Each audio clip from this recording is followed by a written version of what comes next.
दहिवडी पोलिसांची धडाकेबाज कामगिरी। मोटारसायकल चोरीचा गुन्हा उघडकीस आणून 2 आरोपी निष्पन्न करून 3.5 लाख रुपयांचा मुद्देमाल जप्त। पाहुयात सविस्तर बातमी।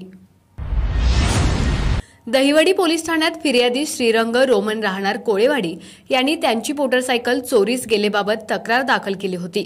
या अनुषंगाने गुन्ह्याच्या तपासात कोरेगाव, पुसेगाव, दहिवडी या भागातील सीसीटीव्ही फुटेज तपासून तसेच सर्व भंगार दुकानदारांकडे चौकशी करून आणि तांत्रिक बाबींचा उपयोग करून सदर मोटारसायकल चोरी ही अनिल जाधव आणि अतुल निकम या आरोपींनी केल्याचं तपासात निष्पन्न झाल्यानं आरोपींना अटक करण्यात आलेली असून त्यांच्याकडून मोटारसायकलचे सुट्टे पार्ट आणि चोरी करताना वापरलेला 4-चाकी टेम्पो जप्त करून गुन्हा उघडकीस आणण्यात यश आलं आहे।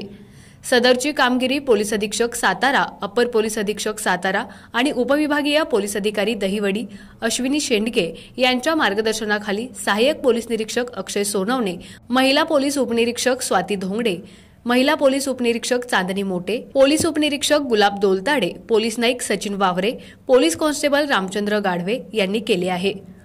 आपला आवाज न्यूज नेटवर्कसाठी एकनाथ वाघमोडे, दहिवडी।